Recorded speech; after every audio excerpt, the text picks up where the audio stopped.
Olá, meus amigos, meus irmãos em Cristo, estamos aqui mais uma vez para falarmos de Bíblia, mistérios da Bíblia. Mas antes de entrar, eu quero dizer que você pode se inscrever aqui embaixo, tem um botãozinho vermelho, você clicou em cima dele e você já está participando do canal. Comente, faça suas perguntas, sugira, e assim nós vamos levando este canal quase 6.000 inscritos, tá? Quase 6.000 inscritos. Então, aqui o canal tem Bíblia, livros, filosofia e assuntos intrigantes. Então, compartilhe aqueles vídeos que você achou interessante. O que você não achou interessante, faça o que você quiser. Dê dislike, faça alguma coisa, né? Mas com certeza dos quase 200, um você vai encontrar. Não é possível que você não encontre um que não lhe chame a atenção, tá? E neste canal o saber não ocupa lugar. E o livro que eu quero beijar hoje é esse aqui, O Mal, um desafio à filosofia e à teologia do filósofo e teólogo Paul Ricoeur. O saber não ocupa lugar neste canal. Sem muitas delongas, vamos ao que interessa, que o assunto é teológico hoje.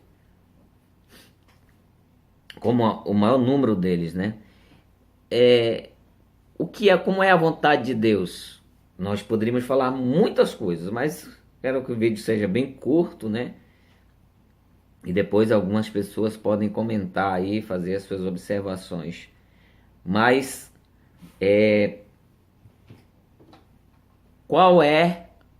quantas vontades Deus tem? Você já perguntou quantas vontades Deus tem? Bem, alguns textos da Bíblia fica muito difícil a gente entender se a gente não entender isso que nós vamos estudar aqui, que nós vamos conversar aqui rapidamente.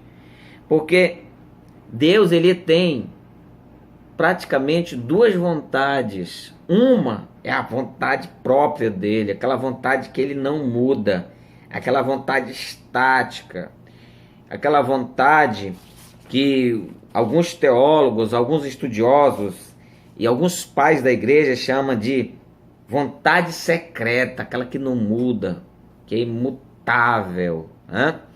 E Deus também tem aquela vontade que é aquela vontade permissiva, né? Assim como um pai que diz, olha, meu filho, não era essa a minha vontade, mas eu vou permitir. Então, uma vontade permissiva, né? E que alguns teólogos chamam de vontade revelada. Essa vontade revelada, né?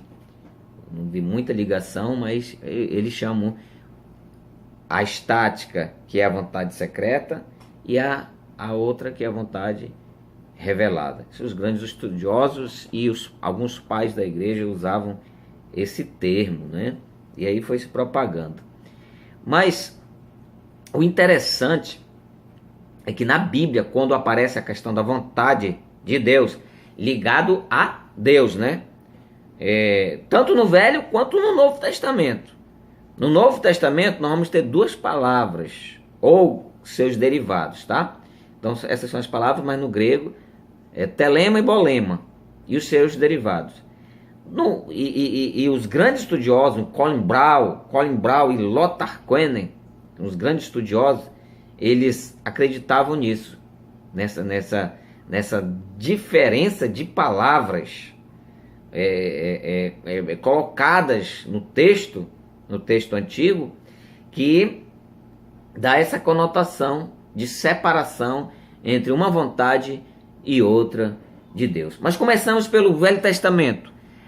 A palavra que aparece no Velho Testamento para colocar a vontade permissiva, que vamos usar aqui nesse sentido aqui, para a gente entender melhor, porque eu não vou usar palavras muito difíceis, porque eu quero atingir os irmãos, embora esse meu canal ele seja mais para estudantes da Bíblia, mas eu quero alcançar a todos, porque o canal está tendo uma dimensão muito grande, e eu quero alcançar. Então vamos dar esse nome de vontade permissiva de Deus, para nós entendermos. Aquilo que Deus permite.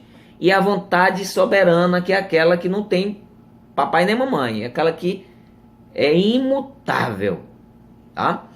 Então, no Velho Testamento, nós vamos ver a palavra ápice, né? A palavra ápice, que é a vontade própria de Deus. Vamos ler lá. Tem vários textos aí, vamos ler só. Isaías 53, 10. Vamos ver Isaías 53, 10. Vamos aqui no texto. Isaías 53, 10. Que diz assim: todavia ao Senhor agradou moê-lo. Ou seja, foi a vontade de Deus moê-lo.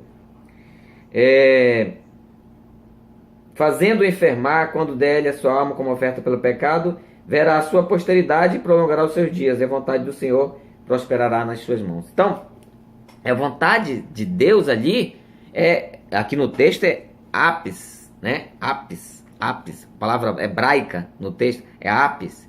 Então, quando aparece essa palavra, ela está falando da vontade soberana de Deus. Então, aqui nesse caso, uma profecia do Cristo que se revelaria e que haveria de morrer. Então isso aí estava designado, isso aí estava estabelecido. Essa vontade de Deus ninguém ia mudar.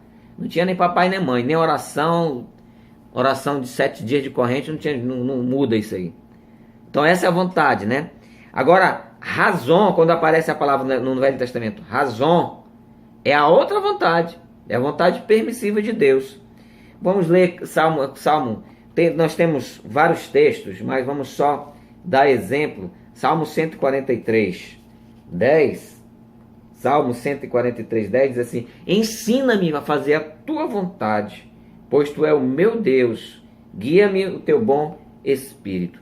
Ensina-me a fazer a tua vontade. Que vontade é essa? É a vontade permissiva. É aquela que diz assim: eu quero Deus ou não quero Deus, né?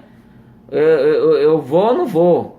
Então, ensina-me a fazer a tua vontade. Eu quero fazer a tua vontade. Essa palavra é razão. É aquela que pode ser escolhida. Aquela que pode ser sim ou não, né? Pode ser. Ou seja, essa vontade o homem tem influência. A outra não. A outra já está estabelecida. Agora vamos para o Novo Testamento. Vamos para o Novo Testamento. Então, para falarmos da vontade permissiva de Deus, no Novo Testamento, inclusive que se refere a Deus, é claro. Colin Brown, o grande estudioso Colin Brown, tem esse pensamento de que assim seja. Toda vez que aparece a palavra telema,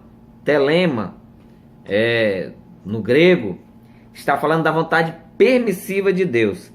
Então vamos ver Mateus 18, 10. Mateus 18, 10.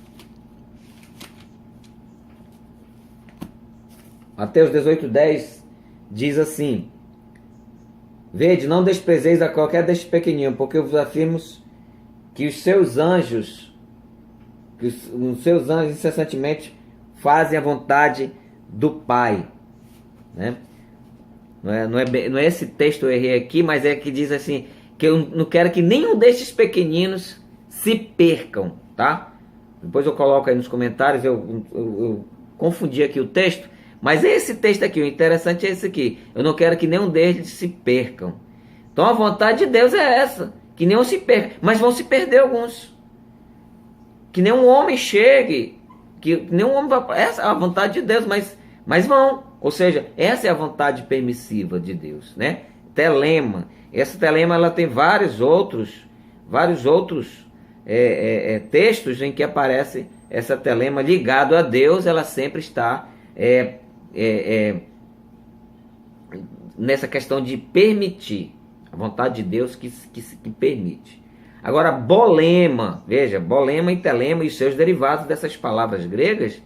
Bolema, ela é a vontade soberana de Deus. Então, quando aparece a palavra soberana de Deus, quando aparece a palavra bolema, bole ou outros bolematos, todos os seus derivados, ela está falando dessa vontade soberana de Deus. Então, vamos lá para Hebreus 16, 6:17. Tomara que eu não erre esse aqui.